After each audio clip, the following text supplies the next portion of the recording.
সোনোরার মরুভূমির একপাশে এই শহরটির নাম নোগালেস। একে একটা শহর বললে আসলে ভুল হবে, এটি আসলে টুইন সিটি। কারণ মেক্সিকো যুক্তরাষ্ট্র সীমানা দুভাগ করে দিয়েছে শহরটিকে, অর্থাৎ উত্তরের অংশ পড়েছে যুক্তরাষ্ট্রের ভাগে আর দক্ষিণের অংশ মেক্সিকোর। শহরটির দু অংশের মানুষের মধ্যে যদিও তেমন কোনো পার্থক্য নেই, কিন্তু উত্তরে নোগালেসের যে অংশ যুক্তরাষ্ট্রের অ্যারিজোনা অঙ্গরাজ্যের মধ্যে রয়েছে, সেখানকার বাসিন্দাদের মাথাপিছু আয় মেক্সিকোর সোনোরা রাজ্যের মধ্যে থাকা নোগালেসের বাসিন্দাদের তুলনায় 7 গুণ বেশি। আধুনিক সকল সুযোগ সুবিধা সম্বলিত আবাসন ব্যবস্থা, উচ্চশিক্ষার সুযোগ, পর্যাপ্ত স্বাস্থ্য অবকাঠামো ও উচ্চ জীবনমানের নিশ্চয়তা রয়েছে এখানকার জনসাধারণের জন্য। এর ঠিক বিপরীত চিত্র আমরা দেখতে পাই নোগালেসের যে অংশ পড়েছে মেক্সিকোর ভাগে। নোগালেসের চাইতে 12 গুণ কম জনসংখ্যা নিয়েও যুক্তরাষ্ট্রের সর্বোচ্চ হত্যাকাণ্ডের শহর সেন্ট লুইসের চাইতে দ্বিগুণ হত্যা সংঘটিত হয়েছে এখানে 2019 সালে। এখানকার বেশিরভাগ বাসিন্দাই শিক্ষাগত যোগ্যতায় পিছিয়ে আছে অনেক। স্বাস্থ্যসেবার মান ভালো না হওয়ায় এখানে শিশু মৃত্যুর হারও অধিক। স্থানীয় জনপ্রতিনিধি তথা রাজনীতিবিদদের দুর্নীতির কারণে এখানে ব্যবসা করাও খুব চ্যালেঞ্জিং। পাশাপাশি উচ্চ হারে অপরাধ প্রবণতা তো আছেই। বলতে গেলে প্রায় সব দিক থেকেই সোনোরার নোগালেস শহরের বাসিন্দারা অ্যারিজোনা নোগালেসের তুলনায় পিছিয়ে আছে। তাহলে প্রশ্ন আসে, একই অঞ্চলে থাকা সত্ত্বেও শহরটির দুটি অংশ কেন একেবারে বিপরীত মেরুতে দাঁড়িয়ে? চলুন উত্তর খোঁজার চেষ্টা করি আদ্যপান্তর আজকের পর্বে। লাতিন আমেরিকার দেশগুলোর প্রায় সবগুলোই উত্তর আমেরিকার দেশগুলোর চাইতে দরিদ্র, কিন্তু এই চিত্র সবসময় এরকম ছিল না। ইতিহাসের বেশিরভাগ সময় দেখা যায় যে লাতিন আমেরিকাই সবসময় ছিল সমৃদ্ধশালী ও বসবাসের জন্য বেশি উপযুক্ত অঞ্চল। এটি আদিবাসী বা ইউরোপীয় উপনিবেশ স্থাপনকারী উভয়ের জন্যই প্রযোজ্য। উত্তর আমেরিকা ছিল কম জনবহুল ও যাযাবর জাতি অধ্যুষিত বৈচিত্র্যপূর্ণ সংস্কৃতির অঞ্চল। এমনকি বর্তমানের আর্জেন্টিনা, ব্রাজিল, মেক্সিকো, ভেনিজুয়েলা সম্পর্কে 1920-এর শতকে বলা হতো যে এই দেশগুলো ভবিষ্যতে আবির্ভূত হবে বৈশ্বিক পরাশক্তি রূপে। 1950-এর দশকে ভেনেজুয়েলা এক বিশাল অর্থনৈতিক বিপ্লবের মধ্য দিয়ে গিয়েছিল, যা লাতিন আমেরিকায় আগে কখনো দেখা যায়নি। 30 বছরের মধ্যে ভেনেজুয়েলা মাথাপিছু আয়ের দিক থেকে বিশ্বের তৃতীয় ধনী দেশে পরিণত হয়। এর পেছনে ছিল দেশটির প্রাকৃতিক সম্পদ। ভেনেজুয়েলা বাস্তবিকই যেন পেট্রোলিয়ামের সমুদ্রের উপর ভাসছে। এই পেট্রোলিয়াম রিজার্ভের পরিমাণ এতটাই বেশি যে যুক্তরাষ্ট্র, রাশিয়া ও সৌদি আরবের রিজার্ভ এর কাছে যেন কিছুই না। দ্বিতীয় বিশ্বযুদ্ধের পরপরই গাড়ি শিল্পে যে ব্যাপক উন্নয়ন হয়েছিল, তার প্রভাবে তেলের চাহিদা ও দামও বেড়েছিল দ্রুত গতিতে। 50 বছরের মধ্যে তেলের চাহিদা বেড়েছিল প্রায় 800 গুণ। ফলে পেট্রোলিয়াম বা তেল দখল করে নিয়েছিল বিশ্ব বাণিজ্যের বড় একটা অংশ। আর কয়েক দশক জুড়েই ভেনেজুয়েলা ছিল এই নতুন ধারার বিশ্ব বাণিজ্যের সম্মুখ সারির দেশ। বর্তমানে আমরা ভেনেজুয়েলার অর্থনৈতিক বিপর্যয়ের কথা জানি। বলা যায় আধুনিক সময়ের সবচেয়ে বড় অর্থনৈতিক বিপর্যয়ের সাক্ষী ভেনেজুয়েলা। যে বিপর্যয়ের কারণে লক্ষ লক্ষ মানুষ ভেনেজুয়েলা ছেড়ে শুধু চলেই যায়নি, মুদ্রাস্ফীতি এতটাই বেড়ে গিয়েছিল যে টয়লেট পেপার আর টাকার মূল্য বলতে গেলে সমান হয়ে গিয়েছিল। লাতিন আমেরিকার দেশগুলোর মধ্যে ভেনেজুয়েলাই কিন্তু একমাত্র দেশ নয় যাকে উদাহরণ হিসেবে উল্লেখ করা যায়। বেশিরভাগ লাতিন আমেরিকার দেশগুলোই স্বাধীনতা লাভের পর থেকে তাদের সম্ভাবনাময় ভবিষ্যৎ ধরে রাখতে পারেনি। কিন্তু কেন? এর কারণ খুঁজতে গেলে আমাদের ফিরে যেতে হবে কয়েক শতক অতীতে। 15 শতকে ইউরোপীয়দের নতুন মহাদেশ আবিষ্কার ছিল মানব ইতিহাসের অতি গুরুত্বপূর্ণ ঘটনাগুলোর একটি। 1492 সালে ইতালীয় অভিযাত্রী ক্রিস্টোফার কলম্বাসের আমেরিকা মহাদেশ আবিষ্কারের পর থেকে একে একে বহু অভিযাত্রী ভাগ্যান্বেষণে পাড়ি জমিয়েছিলেন নতুন আবিষ্কৃত এই ভূখণ্ডে। এরই ধারাবাহিকতায় 1515 সালে 3টি জাহাজ আর 70 জন নাবিক নিয়ে আমেরিকার দক্ষিণাংশের উদ্দেশ্যে এক অভিযান পরিচালনা করেন স্পেনীয় নাবিক হুয়ান ডিয়াস ডি সলিস। তার এই অভিযান থেকেই বদলে যায় লাতিন আমেরিকার ইতিহাস। 1516 সালে তিনি হাজির হন বর্তমান আর্জেন্টিনা ও উরুগুয়েকে পৃথককারী রিও ডি প্লাটা নদীর মোহনায়। সেখানে পৌঁছে তিনি সে ভূমিকে স্পেনের অধিকৃত বলে ঘোষণা করেন আর নদীর নামকরণ করেন রিও ডে লা প্লাটা, যার বাংলা মানে করলে দাঁড়ায় রূপার নদী। 2 জন অফিসার আর মাত্র 7 জন সঙ্গীকে সাথে নিয়ে এরপর তিনি সেই রূপার নদী ধরে একসময় পৌঁছে যান উরুগুয়ে নদী এবং পারানা নদীর সঙ্গমস্থলে। কিন্তু ভাগ্য তার সহায় ছিল না। স্থানীয় চারোয়া ইন্ডিয়ানদের হামলার শিকার হয় তার দল। মারা যান সোলিস আর তার দলের বেশিরভাগ সদস্যই। বাকিরা সেখানেই তাদের অভিযান ক্ষান্ত দিয়ে ফিরে আসেন স্পেনে। এতেও কিন্তু স্পেনীয়দের দমানো যায়নি। এরপরও একে একে এসেছেন আরও অনেক অভিযাত্রী, যাদের হাত ধরে একসময় লাতিন আমেরিকায় গড়ে ওঠে স্প্যানিশ উপনিবেশ। 1534 সালে স্প্যানিশ কনকুইস্টাডর পেদ্রো ডি মেন্দোজা বেশ কয়েকটি জাহাজ এবং পর্যাপ্ত সৈন্য ও লোকলস্কর নিয়ে বেরিয়ে পড়েন নতুন মহাদেশে উপনিবেশ স্থাপনের উদ্দেশ্যে। নানা বিপর্যয় মোকাবেলা করে শেষ পর্যন্ত তিনি রিও ডে লা প্লাটায় পৌঁছান 1535 সালে। নদীর উজান ধরে এগিয়ে যায় তার বহর। 1536 সালের 2 ফেব্রুয়ারি তিনি বর্তমান আর্জেন্টিনার রাজধানী বুয়েনোস আইরেসে স্থাপন করেন প্রথম স্প্যানিশ উপনিবেশ। বুয়েনোস আইরেস নামকরণ করার কারণ হল আমেরিকা বা আফ্রিকার উপনিবেশগুলোর মধ্যে এই জায়গার আবহাওয়া ও জলবায়ু ছিল ইউরোপীয়দের বসবাসের জন্য সবচেয়ে উপযুক্ত। বুয়েনোস আইরেস শব্দের অর্থ হল সুন্দর বাতাস। স্পেনীয়রা যে জায়গায় উপনিবেশ স্থাপন করেছিল সেখানে বহু আগে থেকেই বসবাস ছিল কেরান্ডি নামে স্থানীয় এক আদিবাসী গোত্রের। প্রথম দিকে তারা স্পেনীয়দের ভালোভাবে গ্রহণ করে। স্বল্পতা থাকার পরও উড়ে এসে জুড়ে বসা এই সাদা মানুষদের খাবার দাবারের জোগানো আসছিল তাদের কাছ থেকেই।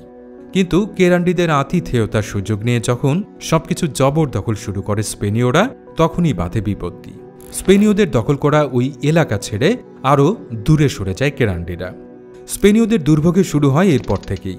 চরম খাদ্য সংকটে পড়ে মেন্দোজার সাথে আসা উপনিবেশ স্থাপনকারীরা। ইঁদুর, সাপ, পোকামাকড়, এমনকি মৃত মানুষের মাংস খেয়েও মাটি কামড়ে পড়েছিল স্পেনীয়রা। কিন্তু গোদের উপর বিস্ফোরা হয়ে হাজির হয় নতুন আপদ। বিক্ষুব্ধ কেরান্ডিদের একের পর এক আক্রমণে বুয়েনোস আইরেসে টিকে থাকাই কঠিন হয়ে পড়ে স্পেনীয়দের জন্য। আর স্বর্ণ বা রৌপ্যের মতো মূল্যবান যে সম্পদের লোভে তারা জীবন বাজি রেখে এসেছিল এই অচেনা বিপদসংকুল জায়গায়, সেই সম্পদ পাওয়ার আশা ততদিনে যেন মরিচিকার মতো মিলিয়ে গেছে। এদিকে অনেকদিন ধরেই সিফিলিসে আক্রান্ত মেন্দোজার স্বাস্থ্যও ছিল অবনতির দিকে। ফলে তার সাথে আসা হুয়ান ডি আওলাসকে নিযুক্ত করা হয় ক্যাপ্টেন জেনারেল হিসেবে। খনি আর খাবারের খোঁজে অবশিষ্ট স্পেনীয় বাহিনীর বেশিরভাগ সৈন্যকে নিয়ে এবার পারানা নদীর আরও উজান অভিযান শুরু করেন হুয়ান ডি আওলাস। পরে চেষ্টা করেন প্যারাগুয়ে নদী ধরে পেরুতে পৌঁছানোর। আন্দিস পর্বতমালার দিকে যাওয়ার পথে গোয়ারানি নামে স্থানীয় এক আদিবাসী গোষ্ঠীর সাথে সংঘর্ষ হয় তার। কিছু আদিবাসী গ্রামে হামলা চালিয়ে বেশ কিছু সম্পদও লুট করেন তিনি। কিন্তু ফেরার পথে পায়াগুয়া নামে এক আদিবাসী গোত্রের হামলায় সদল বলে নিহত হন হুয়ান ডি আওলাস। পরে তাকে খুঁজতে হুয়ান ডি সালাজার এবং পেদ্রো ডে মেন্দোজার এক আত্মীয় গঞ্জালো ডে মেন্দোজা ফের অভিযান চালান ওই অঞ্চলে। তাকে খুঁজে পেতে ব্যর্থ হয়ে যখন তারা ফিরে আসছিলেন, তখন তাদের সাথে সাক্ষাৎ হয় স্থানীয় গোয়ারানি আদিবাসীদের সাথে। যদিও এর আগে পেদ্রো ডি মেন্দোজার সাথে এই গোয়ারানিদের সংঘর্ষ হয়েছিল, কিন্তু আদতে তারা কেরান্ডিদের মতো আক্রমণাত্মক স্বভাবের ছিল না। হুয়ান ডি সালাজার দেখলেন এটাই সুবর্ণ সুযোগ। 1537 সালে সেখানে এক দুর্গ তৈরি করেন তিনি। নাম দেন Nuestra Senora Santa Maria de la Asuncion, যা পরবর্তীতে পরিচিতি পায় আসুনসিওন নামে এবং যা আজকের প্যারাগুয়ের রাজধানী। 1542 সালে বুয়েনোস আইরেসের পতন হলে সেখানকার বাকি লোকজনও দ্রুতই পাড়ি জমায় আসুনসিওনে। এই নব উপনিবেশকারীরা গোয়ারানি সম্প্রদায়ের অভিজাতদের পরিবারে বিয়ে করে সেখানকার অভিজাত সম্প্রদায়ের অন্তর্ভুক্ত হয়ে যায়। তারা তাদের সুবিধা মতো পাল্টে নেয় সব নিয়মকানুন, জোর করে শ্রমিক নিয়োগ করে খনিতে ও কৃষিকাজে। এই কৌশল পরবর্তীকালে স্পেনীয় ও পর্তুগিজ ঔপনিবেশিকদের মূল কৌশলে পরিণত হয়। 1519 সালে আরেক স্প্যানিশ কনকুইস্টাডর হার্নান কর্টেস 11টি জাহাজ আর 5 শতাধিক লোক নিয়ে নোঙর ফেলেন ইউকাটান উপদ্বীপে। তার উদ্দেশ্য ছিল মেক্সিকোতে স্প্যানিশ উপনিবেশের পত্তন করা। ওই বছরের মার্চ নাগাদ উপকূলীয় আদিবাসী গোত্রগুলোকে পরাজিত করেন কর্টেস। সে ভূখণ্ডকে ঘোষণা করেন স্পেনের উপনিবেশ হিসেবে। কিন্তু মধ্য মেক্সিকোতে তখন শক্তিশালী অ্যাজটেক সাম্রাজ্যের শাসন। তবে অ্যাজটেকদের পরাজিত করতে কর্টেজ বেছে নেন দারুণ এক কৌশল। অ্যাজটেক রাজা মন্টেজোমার বিরোধী গোত্রগুলোর সাথে সন্ধি করেন তিনি। এদিকে নিজের উপদেষ্টাদের নিষেধ অমান্য করে কর্টেসকে রাজধানীতে স্বাগত জানান রাজা মন্টেজোমা। কর্টেস রাজধানীতে পৌঁছেই রাজাকে বন্দী করে রাজার ভাণ্ডার লুটে নেন। অ্যাজটেকদের অমূল্য সব স্বর্ণালঙ্কার ও শিল্প সামগ্রী গলিয়ে জাহাজে করে পাঠিয়ে দেন স্পেনে। আর 1521 সালের মধ্যে স্পেনীয়দের হাতে পতন ঘটে শক্তিশালী অ্যাজটেক সাম্রাজ্যের। এদিকে প্রতিটি নতুন অঞ্চল জয়ের সাথে সাথে এনকোমিয়েন্দা বা নবদাস প্রথা চালু করছিল স্পেনীয়রা। আদিবাসীদের শোষণ করার জন্য এই ব্যবস্থা ছিল দারুণ কার্যকর একটি উপায়। এর মাধ্যমে স্পেনীয়রা স্থানীয় অধিবাসীদের দাস হিসেবে ব্যবহার করত ও দাসদের নিরাপত্তা দেবার দায়িত্ব নিত। বেশিরভাগ ক্ষেত্রে এসব দাসদের দীক্ষিত করা হতো খ্রিস্ট ধর্মে।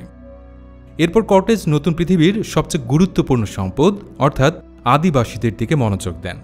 এনকোমিয়েন্দার ফাঁদে ফেলে শ্রম শোষণ ও অমানবিক নির্যাতন চলতে থাকে স্থানীয়দের উপর। পুরো ব্যবস্থাটি এমনভাবে করা হয় যে আদিবাসীরা যেন কোনো রকমে বেঁচে থাকতে পারে। ধীরে ধীরে সমগ্র উৎপাদন ব্যবস্থার নিয়ন্ত্রণ চলে যায় স্পেনীয়দের হাতে।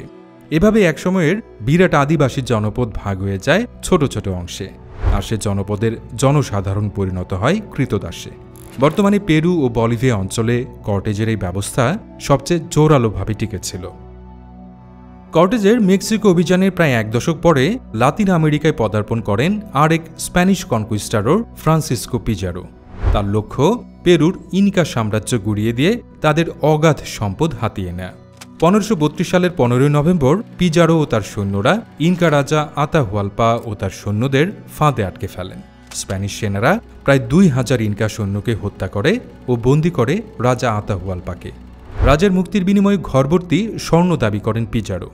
তাকে তার দাবি মতো দেয়া হয় সব, কিন্তু শেষ রক্ষা হয়নি ইনকা রাজা ও তার পরিষদবর্গের। কথার বরখেলাপ করে তাদের জীবন্ত পুড়িয়ে মারেন পিজারো। স্পেনীয়দের হাতে পতন ঘটে আরেক শক্তিশালী সাম্রাজ্যের। সেই সাথে বলতে গেলে পুরো লাতিন আমেরিকায় প্রতিষ্ঠিত হয় স্প্যানিশ ঔপনিবেশিক শাসন। এদিকে 1545 সালে দিয়েগো হুয়ালপা নামের এক স্পেনীয় আন্দিস পর্বতের বলিভিয়া অংশের ঘন জঙ্গলে প্রাচীন মন্দিরের খোঁজ করছিলেন। এ সময় তীব্র বাতাসের ঝাপটায় তিনি মাটিতে পড়ে যান, আর মাটিতে পড়ে তার চোখ কপালে উঠে যায়। তিনি যেখানে পড়েছেন তার ঠিক সামনেই দেখতে পান বিশাল এক খণ্ড রূপার আকরিক। খুব দ্রুত এই খবর ছড়িয়ে পড়ে চারদিকে। এই পাহাড় ছিল বিশুদ্ধ রূপায় সমৃদ্ধ।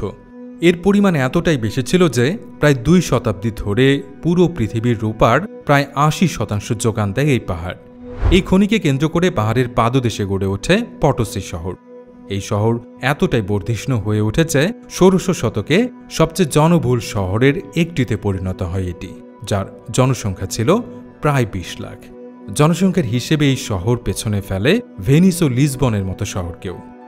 এত বিশাল খনি থেকে রূপা আহরণ করতে প্রয়োজন হয় বিপুল সংখ্যক শ্রমিকের। এই সমস্যা সমাধানের জন্য স্পেন সরকার ফ্রান্সিসকো ডি টলেডোকে পাঠায় প্রধান ঔপনিবেশিক কর্মকর্তা হিসেবে পদায়িত করে। প্রায় 5 বছর ধরে জরিপ করে টলেডো বেশ কিছু নীতিমালা তৈরি করেন। প্রথম কাজ হিসেবে তিনি সকল আদিবাসীদের উত্তর দিক থেকে কুস্কোতে এবং দক্ষিণ দিক হতে পটসিতে নিয়ে আসেন। তার এই নীতির কারণে নারী পুরুষ নির্বিশেষে ইনকা জনগোষ্ঠীর বড় একটা অংশ খনিতে কাজ করতে বাধ্য হয়। এই শ্রম শোষণের হার এতটাই ছিল যে প্রতি 7 জন ইনকা পুরুষের মধ্যে একজনকে খনিতে কাজ করতে হতো। প্রায় 30 লক্ষ লোক এই খনির কাজে যুক্ত ছিল এবং কাজ করতে গিয়ে মৃত্যুর সংখ্যাও ছিল লক্ষাধিক। পটসি এত সমৃদ্ধ অঞ্চল ছিল যে তখনকার স্পেনের রাজধানী মাদ্রিদের চাইতেও ধনী ছিল সে শহর। কিন্তু এই সম্পদ স্থানীয় ইনকাদের হাতে ছিল না, ছিল উপনিবেশ স্থাপনকারী স্পেনীয়দের হাতে, এবং সেখান থেকে সম্পদ পাচার হয়ে চলে যেত স্পেনের মূল ভূখণ্ডে। এই সম্পদের লোভ স্পেনীয়দের এতটাই প্রবল হয়ে উঠেছে তারা দক্ষিণের আর্জেন্টিনা থেকে শুরু করে একেবারে ক্যালিফোর্নিয়া পর্যন্ত স্পেনীয় উপনিবেশগুলোতে এনকোমিয়েন্দা ব্যবস্থার প্রচলন করে। প্রাকৃতিক সম্পদ আহরণ আর শ্রম শোষণের জন্য এই ব্যবস্থার যেন বিকল্প ছিল না স্পেনীয়দের কাছে। শ্রমিকদের দিয়ে দাসের মতো কাজ করিয়ে নিয়ে উচ্চ হারে শুল্ক ধার্য করা হতো তাদের মজুরির উপর, কিন্তু মজুরির হার ছিল খুবই কম। এর ফলে স্পেনের উপনিবেশ স্থাপনকারী ও তাদের উত্তরাধিকাররা উত্তরোত্তর ধনী থেকে আরও ধনী হয়ে উঠলেও লাতিন আমেরিকা ক্রমাগতভাবে দরিদ্র থেকে দরিদ্রতর হতে থাকে। অথচ লাতিন আমেরিকা ছিল বিপুল পরিমাণে প্রাকৃতিক সম্পদে পরিপূর্ণ একটি অঞ্চল।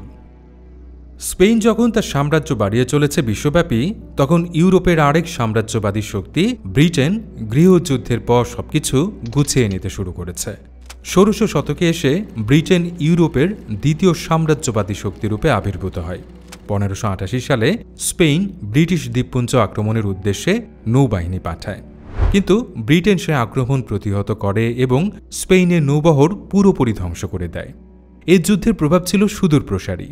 এই যুদ্ধের ফলেই ব্রিটেন অপরাজেয় নৌশক্তি হিসেবে ইউরোপে ব্যাপক পরিচিতি লাভ করে।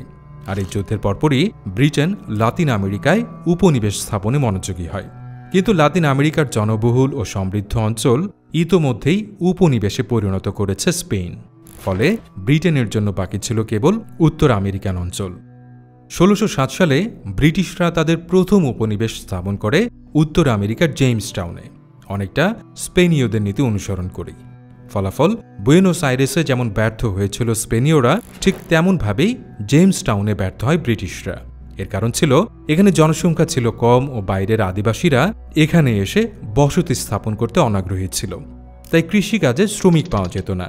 তবুও ব্রিটিশরা হাল না ছেড়ে স্পেনীয়দের নীতি অনুসরণ করে উত্তর আমেরিকার অন্যান্য অংশে উপনিবেশ স্থাপনের চেষ্টা চালায়। কিন্তু প্রতিবারই তারা ব্যর্থ হয় শোচনীয়ভাবে। এক পর্যায়ে তারা বুঝতে পারে স্পেনের কৌশল এখানে কাজে দেবে না। তারা আদিবাসী শ্রমিক না পেলেও এবার কলোনির শ্রমিক শোষণ শুরু করে। এরই ধারাবাহিকতায় ব্রিটিশ ভার্জিনিয়া কোম্পানি এক কালো আইন প্রণয়ন করে জোরপূর্বক শ্রমিক নিয়োগ করতে শুরু করে। অবশ্য এটা করেও সফল হয়নি ব্রিটিশরা, কারণ উপনিবেশ অঞ্চল অনেক বড় হয়েছে ততদিনে।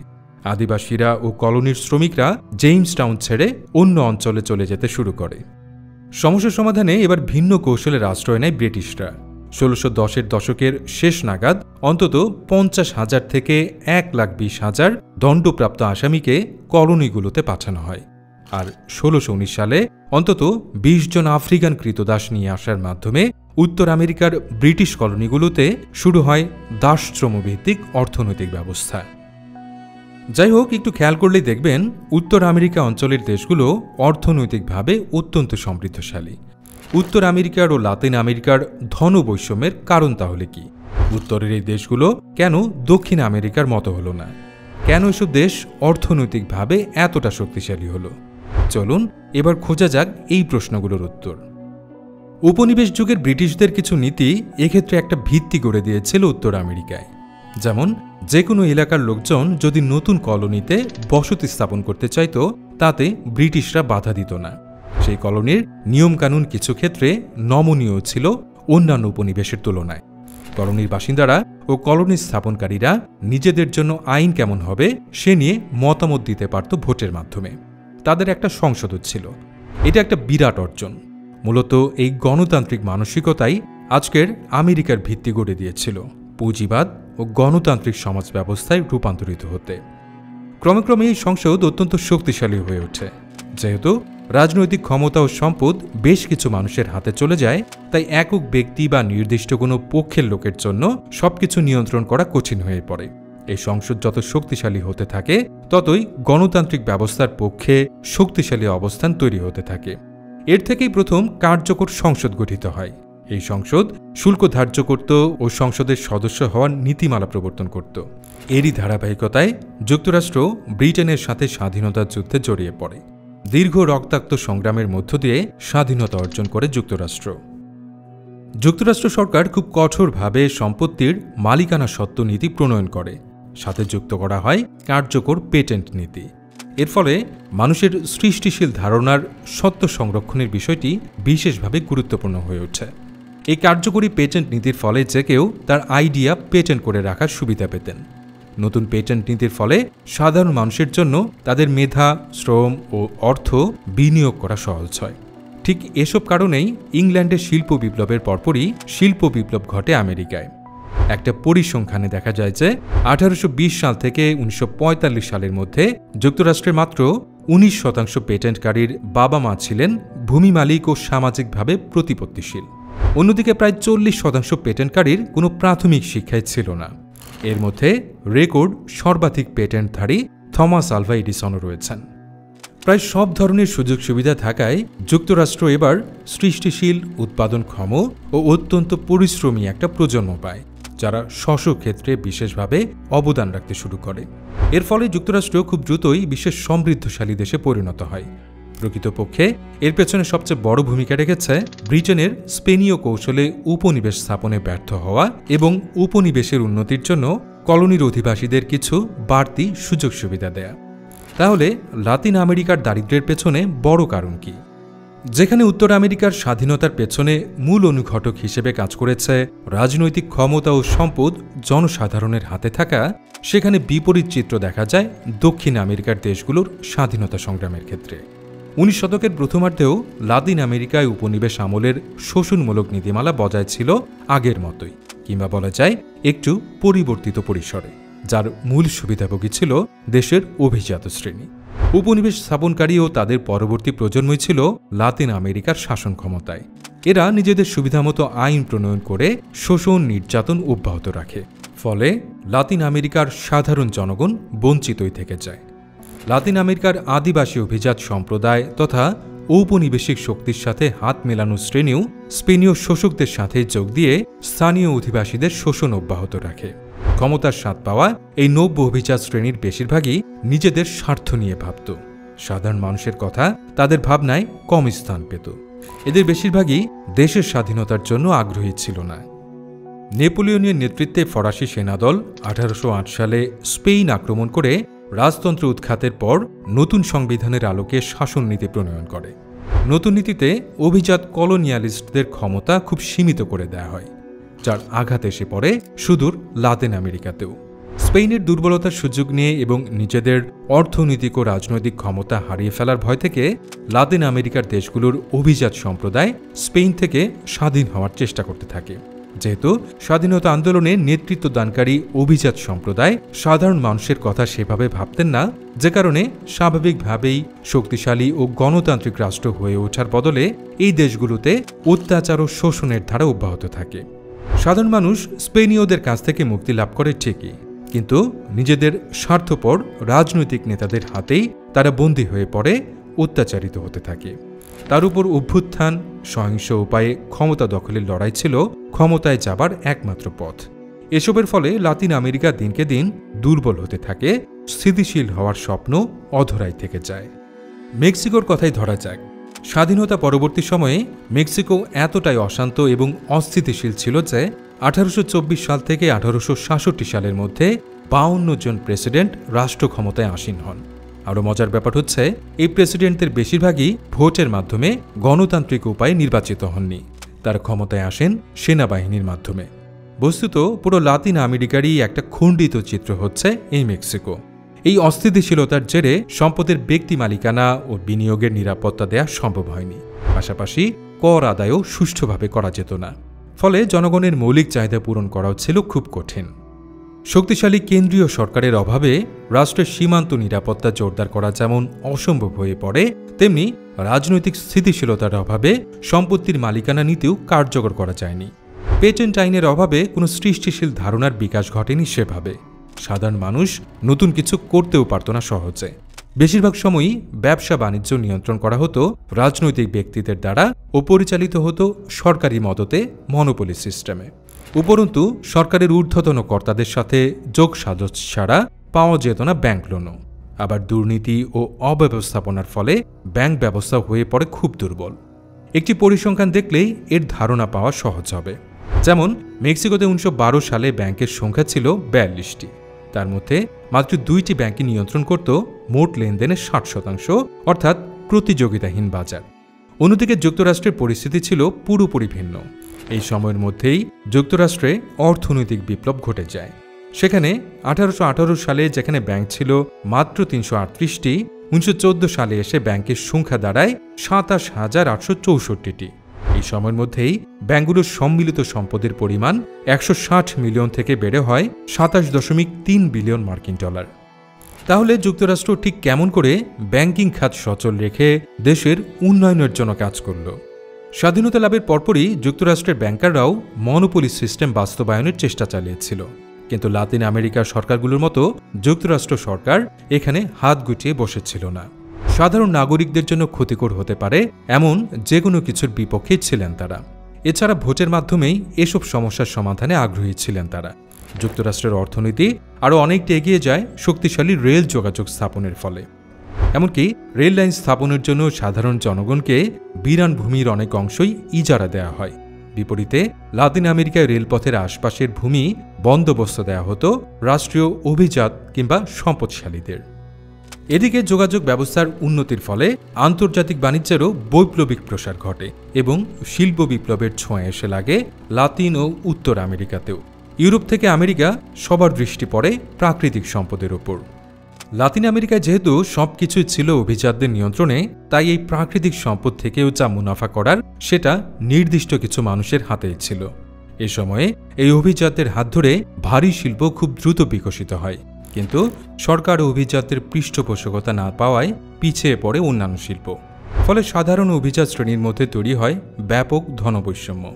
এই অসাম্য ও মুদ্রাস্ফীতি ক্রমশ বাড়তে থাকে। ভেনেজুয়েলার উদীয়মান অর্থনৈতিক শক্তি থেকে মানবিক সংকটে নিপতিত হওয়ার অন্যতম কারণ হল এই ধনবৈষম্য ও মুদ্রাস্ফীতি। ভেনেজুয়েলার বামপন্থী সরকার দক্ষতার সাথে তেল উত্তোলন নিয়ন্ত্রণ করে অর্থনীতিকে স্থিতিশীল রাখতে ব্যর্থ হয়। অনিয়ন্ত্রিতভাবে তেল উত্তোলনের ফলে দেশে দেখা দেয় অস্বাভাবিক মুদ্রাস্ফীতি। দ্রব্যমূল্য বাড়তে থাকে লাফিয়ে লাফিয়ে। সেই সাথে বাড়তে থাকে সাধারণ জনগণের দুর্ভোগ। অবশ্যই চিত্র প্রায় প্রতিটি লাতিন আমেরিকার দেশে দেখা যায়। চিনি, তামাক, মূল্যবান ধাতু, লাম্বার, এমারেল্ড, গরুর খামার ইত্যাদির ব্যবসায় ব্যাপক মুনাফা করছিল কেবল ক্ষমতাসীন সরকারের ঘনিষ্ঠ গুটি কয়েক লোকজন। বিপরীতে সাধারণ মানুষের জীবনের দুর্ভোগ বাড়ছিল দিন দিন। লাতিন আমেরিকায় গণতন্ত্র এসেছে অনেক দেরিতে, খুব ধীর গতিতে, এমনকি পুরোপুরি বিকশিত হয়নি। রাজনৈতিক নেতারা অধিকাংশ ক্ষেত্রেই দুর্নীতিগ্রস্ত ও জবাবদিহিতার ঊর্ধ্বে। এর ফলে সেখানে অর্থনৈতিক প্রতিষ্ঠানগুলো ক্ষমতাসীন লোকদের ইচ্ছাধীন পরিচালিত হয়। অ্যারিজোনার নোগালেস সোনোরার নোগালেসের চাইতে ধনী হওয়ার অন্যতম কারণ হল উত্তর আমেরিকায় অর্থনৈতিক ও রাজনৈতিক প্রতিষ্ঠানগুলোর বিকাশ। উত্তর আমেরিকায় যে কোনো নাগরিক সহজে ব্যবসা শুরু করতে পারেন বা বাড়ি কিনতে পারেন নিশ্চিন্তে। সরকার তাকে সব রকম সহায়তা প্রদান করবে, এই আশ্বাসে তিনি অনেকটাই নিশ্চিন্ত থাকেন। অবশ্য সরকার এসব সেবা যে কেবল শুধুমাত্র জনগণের উপকারের জন্যই করে, বিষয়টা আবার তেমনও নয়। সরকারের কর্তা ব্যক্তিরা জানেন আগামী নির্বাচনে জয়ী হতে গেলে জনগণের ভোট তাদের জন্য খুবই গুরুত্বপূর্ণ। রাষ্ট্রীয় অর্থনৈতিক ও রাজনৈতিক প্রতিষ্ঠানে যদি কেউ হস্তক্ষেপ করে, তবে তাকে তীব্র বিরোধিতার মুখে পড়তে হয় বিরোধী পক্ষের রাজনৈতিক দলের কাছ থেকে। এতে বিরোধী দলের সুবিধা পাওয়ার সম্ভাবনা বেড়ে যায় এবং শেষ পর্যন্ত বিরোধী দলেরই সরকারে চলে আসার সম্ভাবনা বেড়ে যায়, যা কোনো দলই চায় না। এর বিপরীতে লাতিন আমেরিকায় সরকারের জবাবদিহিতা নিশ্চিত করা যায়নি। সেখানে সরকার ব্যবস্থা যেন ইউরোপীয় ঔপনিবেশিক যুগের কঙ্কাল, যা জনসাধারণকে শোষণ করার জন্যই তৈরি হয়েছে। রাজনৈতিক স্থিতিশীলতার অভাবে কেন্দ্রীয় সরকারের পক্ষে আইনের শাসন প্রতিষ্ঠা করাও দারুণ কঠিন। সবকিছু মিলিয়ে একজন সাধারণ লোকের জন্য লাতিন আমেরিকায় নতুন ব্যবসা শুরু করা যেমন বেশ কঠিন, তেমনি কঠিন বিনিয়োগ করাও। লাতিন আমেরিকাতে ঔপনিবেশিক শক্তিগুলো গিয়েছিল কেবল শোষণ করার উদ্দেশ্যেই, কিন্তু উত্তর আমেরিকায় সেটা করা সম্ভব হয়নি। ভূগোল, সংস্কৃতি কিংবা ব্রিটিশ স্প্যানিশ সাম্রাজ্যের পার্থক্যের কারণে দুই আমেরিকার দুই দিকে যাত্রা এটা বলা যায় না, বরং জনসংখ্যার ঘনত্ব, মতাদর্শের পার্থক্য, বিভিন্ন ঐতিহাসিক ঘটনার অভিঘাত ইত্যাদি দুই আমেরিকার মধ্যে এই পার্থক্য তৈরি করে দিয়েছে।